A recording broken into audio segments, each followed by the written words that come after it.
Hi and welcome to the Homeopathy Health Show. I'm Atiq Ahmed Bhatti, a fourth-generation homeopath with over 25 years of professional experience and practice in this field of healing. The Homeopathy Health Show is the online voice of homeopathy around the world, promoting and raising awareness of this truly unique system of healing, which is suitable for all ages, young and old. Every week I invite guests from the world of homeopathy to come and share their experiences, their work, offer insights, and essentially talk all things homeopathy. Why not visit www.liketreatslike.co.uk and click on the radio and podcast button to listen to the latest episodes. So let's begin today's show here on UK Health Radio, the world's #1 talk health radio.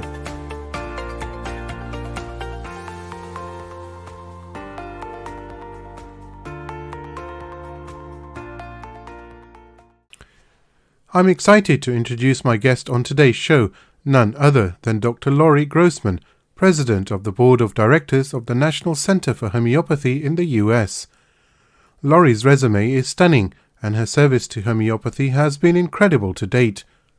Lauri is a health and wellness expert for over 30 years and is on a number of advisory boards and has been instrumental in bringing homeopathy to healthcare in the US. She has a wealth of homeopathic experience from speaking engagements around the world, teaching homeopathy, radio interviews, seminars, and TV projects. In 2009 and 2010, Lauri volunteered her services working for Homeopaths Without Borders, and this included spending time in Trinidad in 2009 and being a project coordinator in Haiti in 2010. Lauri has spent time in the company of Louis Klein from Canada, George Vithulkas in Greece, Rajan Sankaran in India, and Jeremy Sher from England. Lauri, in the words of your social media reels, I would like to say, hi, Lauri, and welcome to the show. Well, thank you for that very warm greeting. And for all of those who don't know the inside joke, I do recordings with Gabby Reyes, who also is on the staff of the National Center for Homeopathy. And whenever we do a recording, she always starts with, hi, Lauri. And so I want to welcome everyone by saying hi to all of you. Hi, Lauri. I love it. It's so catchy. As I did send you an email on this, actually, didn't I? I said it's very, very catchy. And you just want to say it just out of the blue to somebody who isn't even Lauri.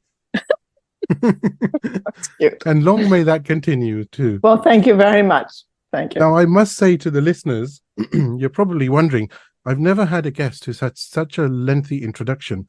So, Lauri, you're the first indeed. Well, boy, oh boy. Well, thank you very much. Thank you. I think part of it really comes from the fact that when I discovered homeopathy, nobody knew about it. So I really started on a very wiggly journey, for lack of a better word, because I had to look here and I had to look there. And, you know, it was before the internet. You just couldn't Google homeopathy schools or homeopathy doctors or homeopathy anything.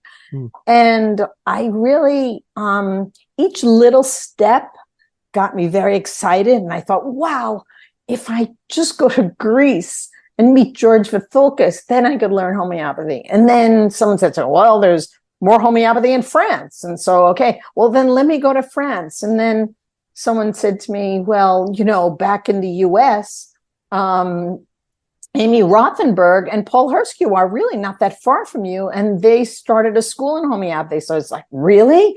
And then I heard about Roger Morrison and Nancy Herrick on the West Coast. And it was a crazy journey, but I guess the silver lining that goes through the whole thing is that I got to meet some extraordinary homeopaths from all parts of the world. And that allowed me to, number one, stay open-minded and learn from very different teachers. And also to meet the homeopathic community from here, there, and everywhere. So I consider it wound up being a really positive thing in my life. You know, it's as you were saying that, I was just thinking at a young age, when somebody does endeavor to go here, there, and like you have done, and meet different homeopaths, the thought may crop in your mind sometimes that, oh, it's going to take 6 months out of my life. But now looking back, that 6 months or year or 2 years, whatever that period was, is so critical because you have met so many people, and that's like the most powerful foundation for you going forward, isn't it? Oh, without a doubt. And actually, there was another twist. When I wanted to study with Roger Morrison and Nancy Herrick, they would only teach people who had a doctorate in their training. And I hadn't had a doctorate yet. And I had heard that medical doctors who were studying homeopathy, there was a threat in the US at the time that they could lose their license. So I thought, well, I can't do that. And I considered naturopathic school, but naturopathy was not legal in New York State, which was where I lived. And so I came up with this cockamamie idea. I'd go to chiropractic school because the chiropractors will be open-minded. And so I went back to school for 4 years to take the requirements for chiropractic school, then 4 years of chiropractic school, then 4 years after chiropractic school to get the money to fly cross country. So that added another 12 years onto the journey. But that allowed me to meet an infinite sea of chiropractors who I've trained in homeopathy. So it's a nutty journey, but as you know, you said, it had a lot of benefits.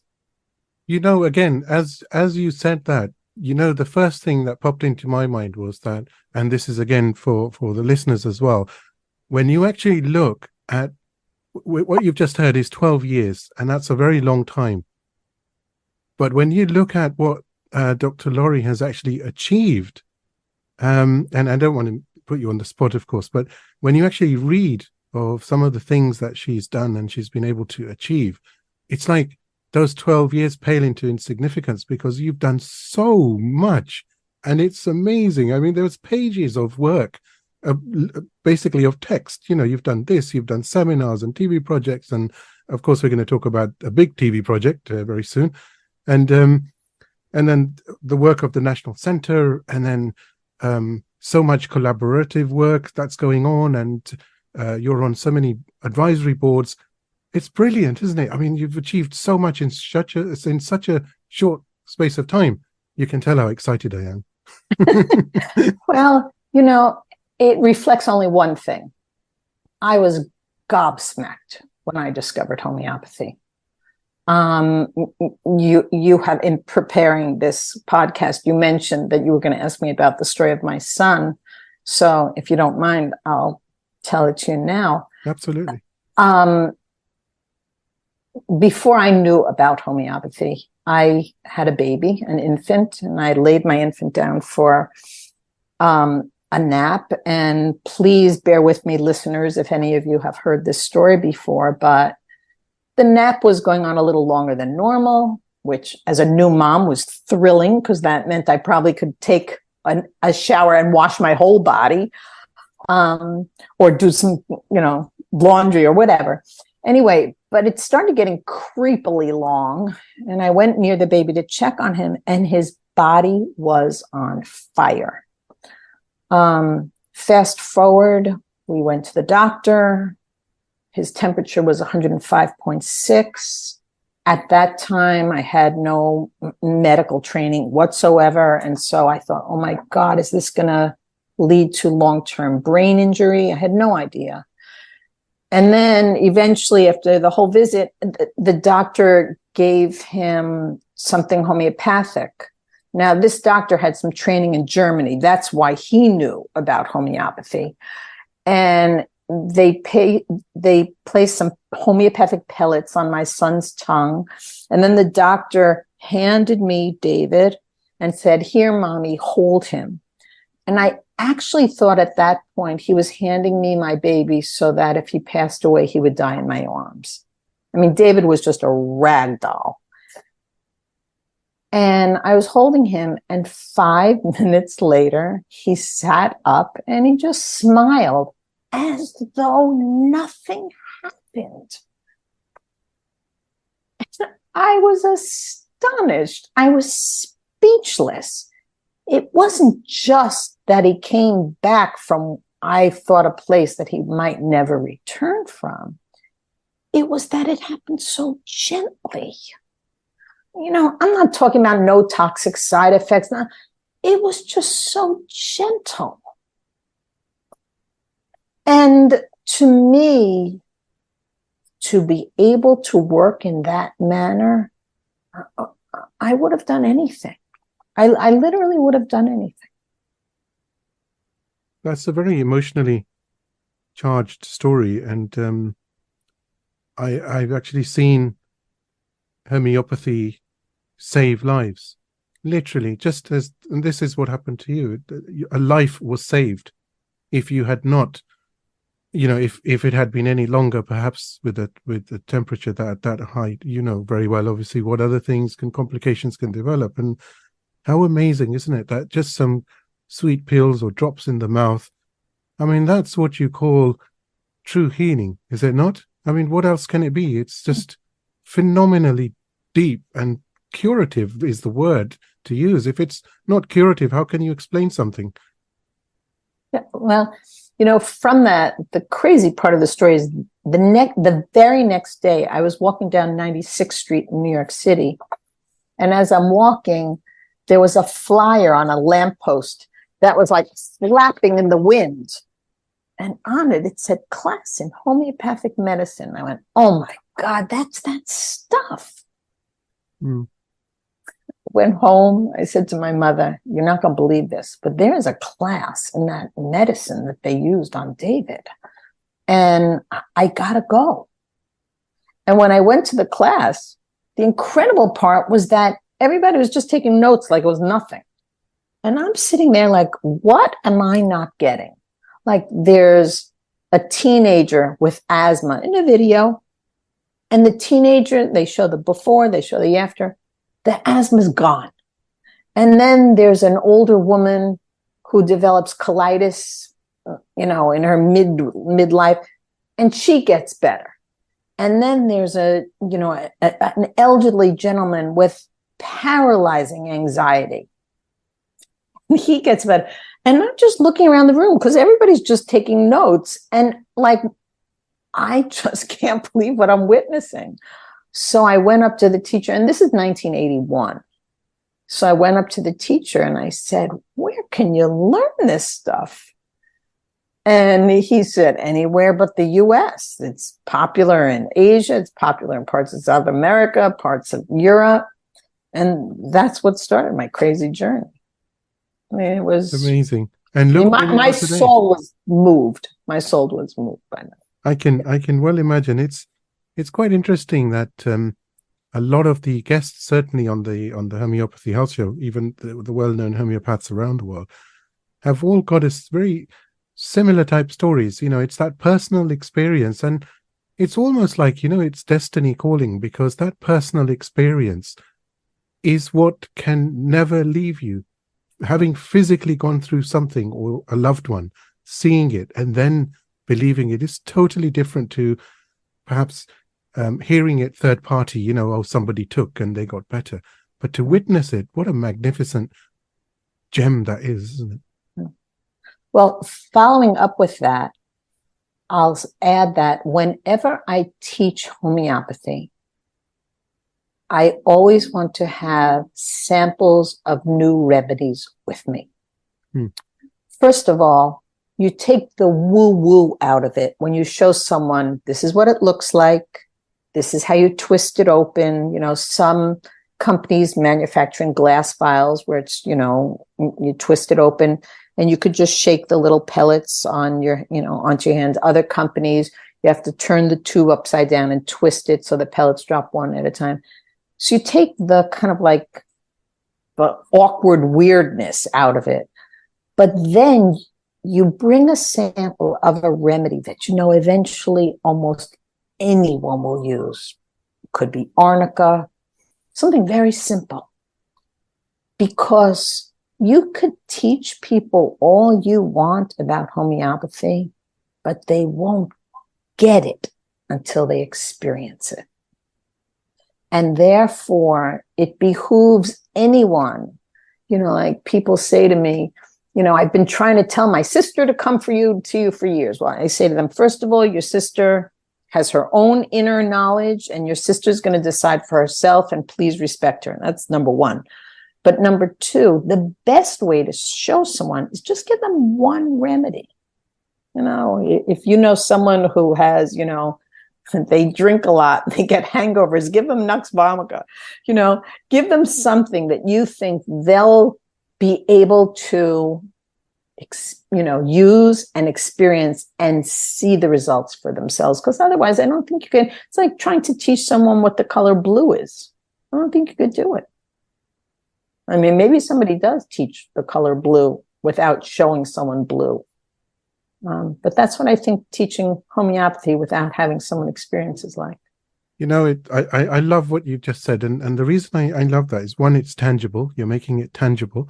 But also the fact that when I have Zoom consultations with patients, I've literally got it on my right-hand side. I've just picked it up. I show them this. I say, look, this is what the remedies, as an example, are going to look like. Right. And for those, unfortunately, who are only listening on the audio, I'm just showing Lauri a bottle of the pills. And I have done that several times, as you probably know, in the podcasts. And it makes it real. It makes it, oh, okay, we know now it's a bottle. It's going to have sweet pills or tablets, or it might be a bottle of drops, but we know roughly what it is. And it's so important what you've said, because until you make it tangible, there's always that thing, what is it? And it's like, people will sometimes say, is it herbal? And is it flowers? And is it, am I taking anything toxic? And is there some physical substance in there? But when you show them this, and then you talk about homeopathy, they say, oh, okay, that's fine. And that's such a plus point, isn't it? Because you've done some education there as well, which of course is quite enlightening for people and empowering. The best way you can introduce homeopathy to somebody is to step into their shoes. If they're skeptic, then imagine you're being skeptic and say, if I was skeptic, would I really want to take something in my mouth that I have no idea if it is? Don't be yourself. Don't think, okay, I'm an open-minded person. I'll try anything. I have trust in my friends. But imagine being a skeptic. Imagine being someone who you only do things that are really the conventional route. Well, if you were a conventional thinker, you'd want to know what it looks like. You'd want to know what it feels like. You'd want to know what to expect. You'd want to know, is there a number I can call if I'm not so sure how to take it? And all of those ways to support someone are wonderful. Just take out all the questions and the fears, and you're halfway there. And then also respect someone for who they are. Never push it. I wouldn't want anybody to push anything on me. I can see you're an incredible teacher, lecturer, just by what you're saying. And in fact, what you've said has a lot of synergy with this show, this Homeopathy Health Show, because as you know, I'm trying to make homeopathy accessible, current, tangible. So now people know what the homeopaths sound like, be they students, be they authors, teachers, lecturers, whatever they are, or eminent homeopaths. And I think that's so, so important. And the work that you do, certainly, and the work that the National Center for Homeopathy is doing in the US, and we're gonna move to that shortly, actually, it's so vital. We're now in a society very much that people are thinking, or certainly have moved, or are moving, or are looking to, for everyday well-being, certainly, alternatives, where they think, do you know what, there must be something I can do at home. And one of the reasons for this is, of course, that when the pandemic hit, certainly in the UK, we had a lockdown and we weren't able to meet one another. If you got sick, literally. I mean, what do you do? And, that was an eye-opener, because you think, well, there's got to be something that we can do.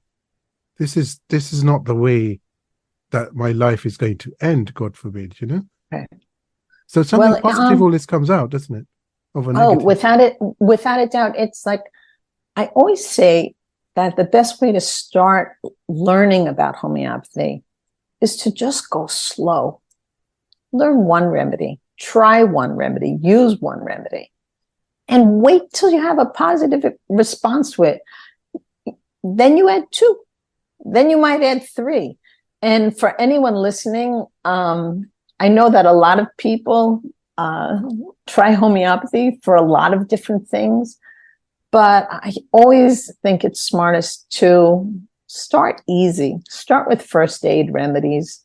They're almost like you can't go wrong with them remedies. They're simple to use. They're simple to select the proper remedy for various conditions. Don't start with colitis. Don't start with eczema. Don't start with, anxiety disorder. Start with something simple. And then you see the beauty of homeopathy. Then you see, wow, I have never seen a bruise heal this quickly. I recently had a terrible fall on a New York City sidewalk, and a friend was with me, and I didn't just fall. I should say I had a crash into a New York City sidewalk. I tripped. Ouch. And I applied arnica and took arnica right afterwards. And several days later, I had my friend who was with me called me and said, "So how bad does it look now?" I said, "You're not going to believe it. It's gone." I mean, there's no bruise, absolutely no bruise. And my friends, I can't believe it. I saw you go down.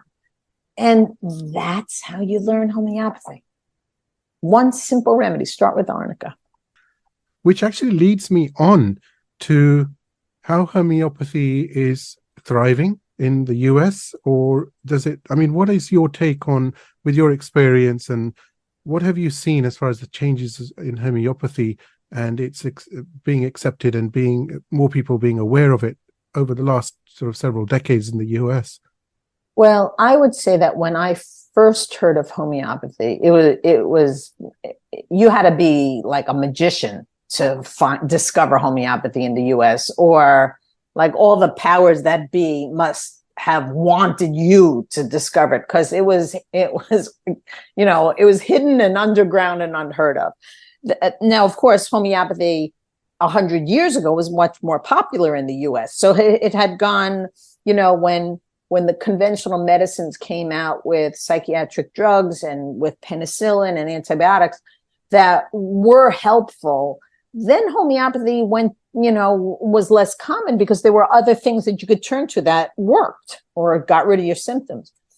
And so from the time I discovered homeopathy, there was a steady increase in homeopathy awareness. There were health food stores. We have a funny system in the US. I know that in many other countries, you get homeopathic medicines at the pharmacy. In the US, for many, many years, starting from like the 1980s, the 1990s, even maybe the beginning of the 2000s, pretty much the place to get homeopathic medicines, this is before you could start getting them online, was in health food stores. That's where you got it. And so homeopathy grew as more people saw something that might be able to help them in a health food store or a food co-op. So it was really associated with the back to the earth hippie movement in the US. That's what it was associated with. And the practitioners that recommended homeopathy were more frequently affiliated with more alternative, holistic perspectives. Your acupuncturist might suggest it, your chiropractor might suggest it, your massage therapist might suggest it, something like that. And then there was, I guess, it was like 1% of the US population even heard of the word homeopathy. But then as it increased, we got to 2% of the US population. And now you started to get more conventionally trained practitioners beginning to study homeopathy. So then you had courses for MDs and naturopaths and nurse practitioners and veterinarians who they started to study homeopathy. And so homeopathy increased. And now you started to see regular stores like Walgreens and CVS and Duane Reade. So these are very conventional pharmacies and markets that began carrying homeopathy. And we're kind of at a funny turning point now, because it's almost as though we're reaching a critical mass where if you don't know about homeopathy, well, someone you know knows someone you know who someone you know knows about homeopathy. So it's definitely, it's one of the most widely expanding markets in the US. First of all, you heard the journey I had to go on to find someone who could train me.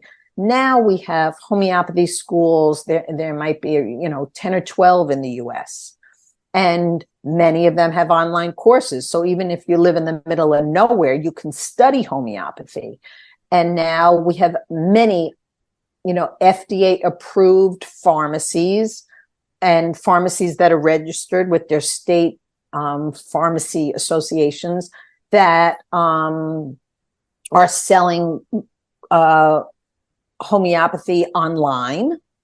So in kits, and you could get a first aid kit or a home remedy kit. And now there are even more people who are starting just homeopathy programs, study groups online. So now it's much more accessible, especially, after the pandemic where everybody got comfortable using Zoom.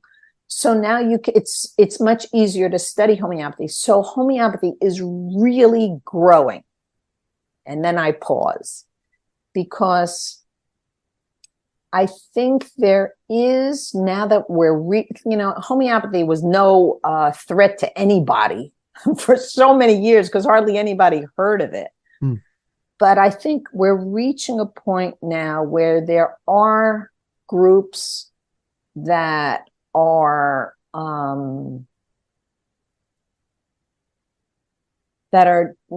taking aim at homeopathy and saying it's nonsense, it's all based on placebo. And therefore, some of our regulatory agencies, their inspections of homeopathic manufacturers they're becoming much more intense. They're asking for things that are much more difficult to provide. And so although homeopathy, I think, is still growing, and it is still growing, there are certain stores that are not carrying single remedies anymore, or certain homeopathic medicines anymore, because there's more concern. So I think that's a fair way to describe the current situation.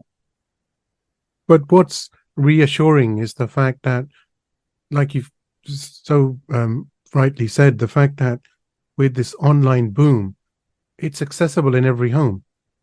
Just like any streaming service, you can actually learn online, and you can become a very good homeopath, actually, and that's a real positive, and that's the world over. We all know, certainly, you yourself will have experienced this, that for a majority of homeopaths since 2020 onwards, certainly the world has opened up in the sense that consultations are very much online all over the world.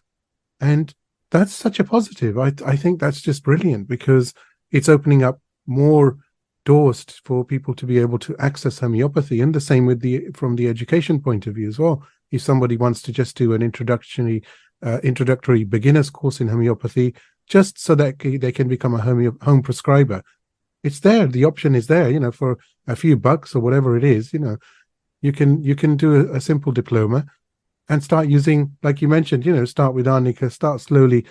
That's empowerment as well, isn't it, into well-being and healthcare?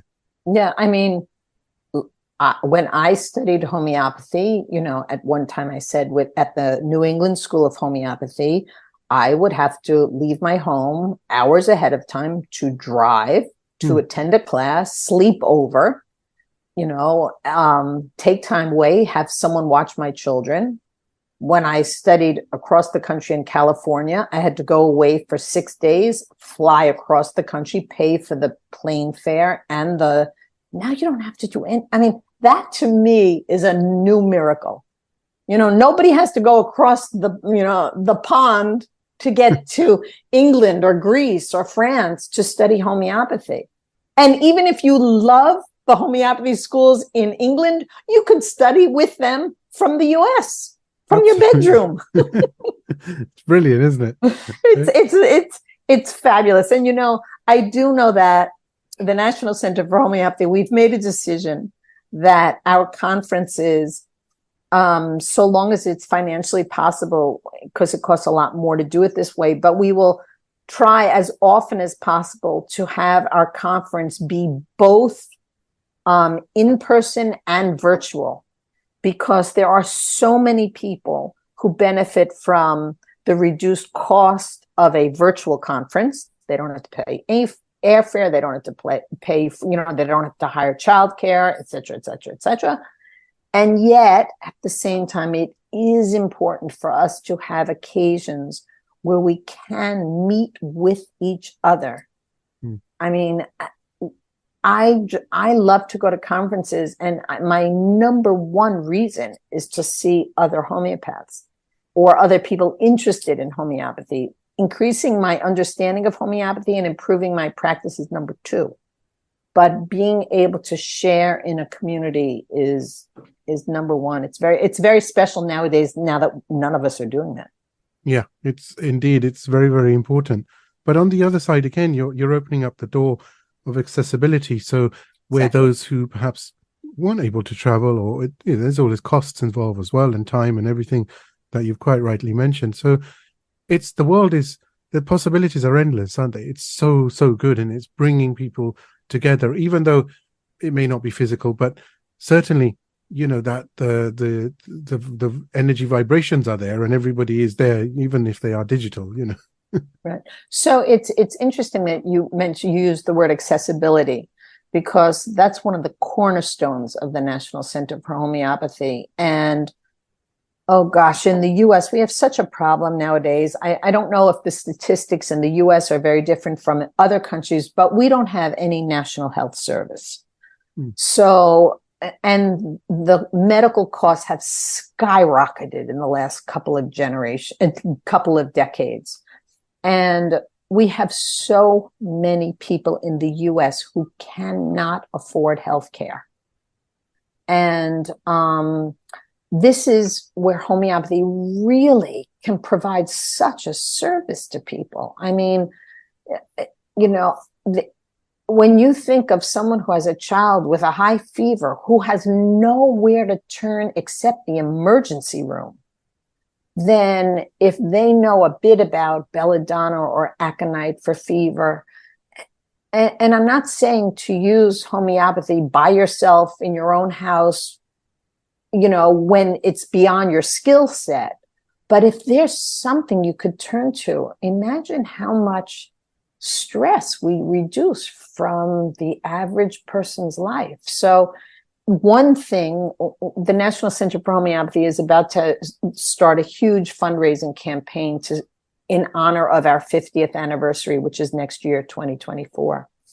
And one of our top priorities, and a passion of mine in particular, is to translate our entire website and all of our educational materials first into Spanish and then into other languages, because the immigrant population in the US is skyrocketing right now.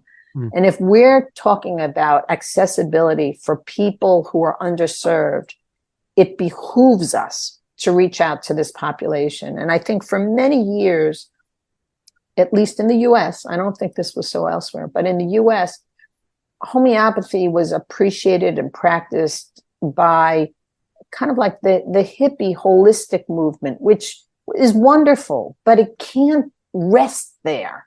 It has to move on. It has to move into other communities. I just recently did an introduction to homeopathy talk in a church, and it was wonderful because nobody had heard of homeopathy. Nobody had shopped in a health food store.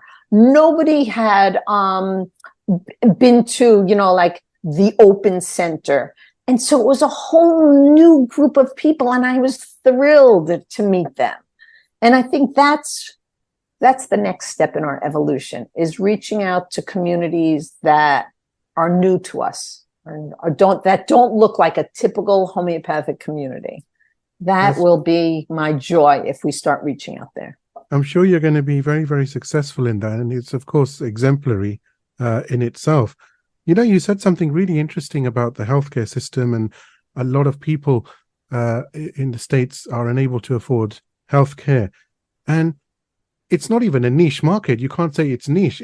This is such an amazing opportunity, because as far as homeopathy is concerned, we know it's climate friendly. We know it's sustainable. We know it's financially. I mean, it's pennies compared to, other potential treatments out there. But more importantly, and you use this word actually about ease and removing the anxiety from everyday healthcare, it's so powerful to have remedies at home, a first aid kit, let's say, with arnica and bryonia, whatever it is, the ruta, hypericum, and that everyday ailments, acute ones, can be resolved. So you've removed stress, you've removed time, you've removed the anxiety, or even, God forbid, the trauma that's associated with anything like that. And that's just a good thing. I mean, wow, that's just amazing to be able to be in that position, isn't it? Yeah, it reminds me of a dream I have. I have several dreams, but this is one that you just reminded me of. When I go to a very conventional person's, if I did this, if I went to their medicine cabinet, I know I would see aspirin. I know I would see Pepto-Bismol. I know I would see a variety of things that everybody has in their home. Wouldn't it be nice if we had the equivalent with homeopathy? If you had arnica, if you had calendula, if you just a handful of remedies, not a million, you don't not to treat everything, but something for a bump and a bruise, something for a stomach cramp, something for a leg cramp. These are not fancy schmancy remedies. These are simple remedies that are easy to select and easy to use. If we just had something like that, as you reiterated, if we could lessen the stress. I mean, we live in a stressful world. How kind would it be if the average parent, and it could be a mom, it could be a dad, it could be an auntie, it could be grandma, if when a child had an ailment, or a teenager, or a sister, or brother, if you could just say, well, let's try what I have in the medicine cabinet. Let's just give it a go. If it doesn't work, it doesn't work. We can always go to the doctor or whatever, but let's give it a go. And oh God, wouldn't it be wonderful if even 30% of the things responded? It's 30% less stress. That's pretty good. Interestingly, that takes me on to the motto of the National Center for Homeopathy, and you are, of course, president of the board of directors, and that says, dream big, change lives.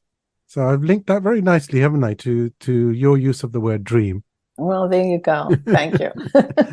Now, as far as I'm concerned, when I look at the socials, certainly, the National Center for Homeopathy is doing an incredible amount of work as far as promoting homeopathy, bringing awareness to homeopathy, but there's so much more. So do share some of the work that's actually going in, and what you're involved with personally. Okay, so building awareness, advocating for access to homeopathy, and building the homeopathic community are our strong points. And that's what that's our mission, and that's where we put our energy. So let's just start with education alone, because that's really our cornerstone. So we have a quarterly magazine, and which is available to people living in the US. You can get, if you become a member, you get a printed version of the magazine. But even to our members who live in other countries, as far away as you can imagine, we send them a digital version. And the magazine includes, it's our most highly rated product of the National Center for Homeopathy, because it includes articles that touch upon very current situations. In other words, we had several magazines that followed issues related to COVID during the, pandemic. We've had issues related to trauma when we've had various, violences across the world, or wildfires or storms. And whenever there's been an upswing in, the allergy season or the whatever it is, our articles are very current. And they're available in print and online later on, or people can go on our website and look and see the benefits of membership. But to stay with the magazine, the articles are so well written. Amy Rothenberg is one of our most popular authors. Miranda Castro has written for us, and Karen Allen has written for us. Some excellent homeopaths who write in a manner that's very easy to absorb and very easy to learn from. Our conference, we have master teachers for people who are professional homeopaths, but we also have sessions for, we have a complete track for people who are new to homeopathy or home prescribers, so that if you're at the very beginner level, we still have something to offer you. And I know that some people complicate the homeopathy world by saying, well, I'm a classical homeopathist, I'm a professional homeopath, I'm a practical homeopath. There are lots of different ways to practice homeopathy, lots of ways to analyze a case. And the National Center for Homeopathy welcomes everybody. We support everybody. So we will have instructors who teach in all these different means of prescribing, so that if you want to focus on one method for a while, you can do that. If you've been focusing on one method for a long time and now you want to branch out or see, maybe I can get better results if I learn something else, then you could do that. And it's kind of like the one thing we ask all of our attendees is be respectful and take a deep breath the second before you go to judge somebody. Because there's lots of different ways to learn something, and there's lots of different paths people take. And we really trust that each person will find the path that's right for them. Very beautifully put. And in fact, it leads on to the fact that that's what makes homeopathy so all-encompassing, because you've got different artists and different artistic styles, but the paintbrush and the palette and the colors are there. It's just which one do you choose to paint your portrait, right? Well, that's beautifully put. I might steal that from you. Yeah, that's fine. No, it's very true. And I think people's paths are surprising. I was speaking to one homeopath who told me when he heard the way one person analyzed cases, they thought it was complete hogwash. And then they tried it for a while and they had much better results. So judgment is a very good thing to put on the side. And openness is always the path to take. That's so eloquently said. And that's actually so true. I don't think I've met anybody in the world of homeopathy where I have not learned something. And I'm sure you get asked, I get asked, are you a classical homeopath? Are you, what type of homeopath? I said, I'm a homeopath and I have a really big toolbox. And depending on what you need, I can help you. Yeah.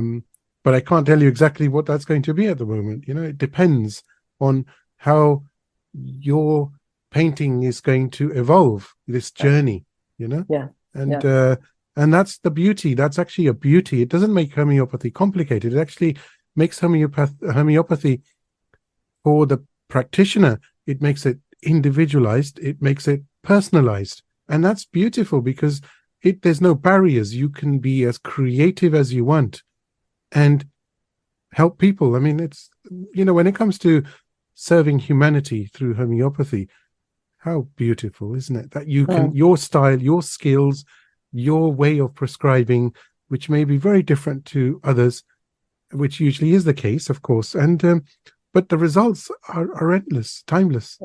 Yeah. Now, that takes me on to something very exciting. As far as the National Center is concerned, you have your 50th anniversary, the Joint American Homeopathy Conference, which is in Virginia, in April 2024. And something big is happening there as well. And that is something called Introducing Homeopathy, the film. You are part of that. So do share, because this is a big deal. Yes, this is a very big deal. And we've, so introducing homeopathy by film is not new. There have been other people who've tried diligently to introduce homeopathy to the world using film. And as yet, the films have not caught on. And Kim Elia, he has a reputation for really offering high quality work. When through his organization, there's a lot of lectures and teaching programs, and they are the finest across the board. He hires excellent homeopaths to teach what they are good in. And if you're going to take a course through Whole Health Now, it's going to be a good course.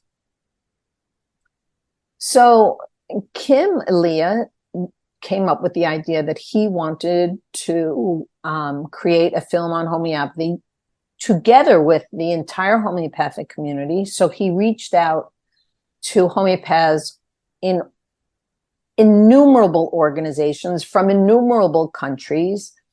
And he hired top-notch filmmakers, which is Kim's style.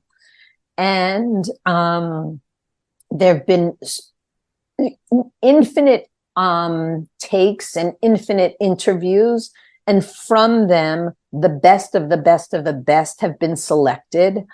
And the film promises to really introduce homeopathy in an exceptionally professional way to the world. And there are many people who are backing it and who are contributing to it and who are in it. And the National Center for Homeopathy was so excited about this that because the National Center is a not-for-profit, you can make donations for the film through the National Center for Homeopathy. That's how much we wanted to help support it. So rumor has it that you'll be interviewing Kim Elia shortly. So I encourage everybody to hear that interview. It's Introducing Homeopathy, the film, and it's a fabulous product. It really is, and you of course are involved in that. Now, last question for you: do you get time to relax? Do you have any hobbies?